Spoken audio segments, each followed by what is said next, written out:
Les nouveaux contes d'Amadou Koumba, Bigaro Diop. Le lecteur aura pensé que nous voilà loin de l'art, qu'il se rappelle que l'art en Afrique noire ne se sépare de la connaissance ni de la morale. Comme elle, il vise à la praxis. Et le conteur ne serait pas artiste s'il ne savait si bien mêler le réel et l'imaginaire, s'il n'était pas doué du don de fabulation. Plongeons au-delà du réel, il nous rapporte ces images rythmées qui donnent à la vie sa couleur et son sens. S'il n'était pas dramaturge, car le conte et surtout la fable se présentent comme des drames, et le conteur joue ses personnages avec une sûreté de gestes et d'intonation rarement en défaut.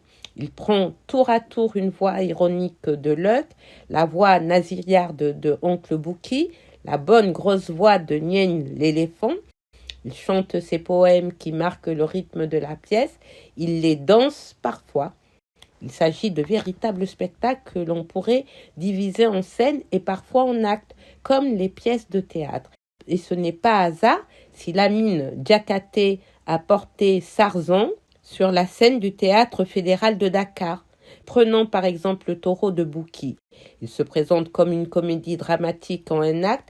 Il y a d'abord l'exposition, puis les scènes qui peuvent s'intituler Bouki cherche du bois mort, Bouki cherche une marmite, Bouki cherche du feu. Enfin, le dénouement, c'est-à-dire la défaite de Bouki. Ce qui est difficile et non africain de goûter pleinement, c'est la vérité des caractères, singulièrement l'art de Bigaro Diop dans les dialogues et les chants. Le prétexte est un chef-d'œuvre du genre, d'autant que Bigaro Diop ne l'a certainement pas emprunté à Amadou Koumba, qu'il est de son cru, comme il arrive parfois. Rien n'y manque, ni la finesse psychologique, ni l'humour. Cet humour négro-africain qui n'est pas le trait d'esprit, mais simplement l'exposé des faits. Il n'avait certes pas oublié sa prière du soir. Il l'avait faite au pied d'un baobab, mais son chapelet se trouvant au fond de sa poche, il n'avait pu le retirer, car chaque fois qu'il plongeait la main dans sa poche, ses doigts ne rencontraient que des biscuits. Voilà le faux marabout dessiné d'un trait vif et bref. Ici, l'esprit qui décrypte l'absurde est dans les faits, non dans le jeu de mots. Admirable aussi de vérité, et dans le beau lit, la silhouette de Débo, la vieille poulotte. Plus admirable encore, les dialogues de Bigaro Diop, dialogue animé, nourri de cris et de pleurs qui se prolongent dans les gestes et les intonations du conteur, dialogue interminable malgré la brièveté des réparties, qui semble tourner en rond, en cercle concentrique, avec des répétitions, des parallélismes couplés d'asymétrie. Où est l'os? L'os est là, répondit Hawa après avoir soulevé le couvercle et piqué le jarret. S'amollit-il? Il s'amollit.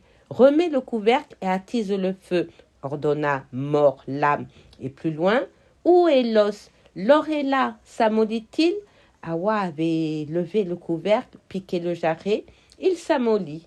Remets le couvercle, attise le feu, sors et ferme la porte, ordonna le mari en prenant une note. Dialogue rythmé, car le rythme domine et anime tous les arts négro-africains, même le récit. Dans les temps anciens, il est vrai que la prose différait peu de la poésie. Le récit était rythmé, d'un rythme seulement un peu plus libre que celui du poème.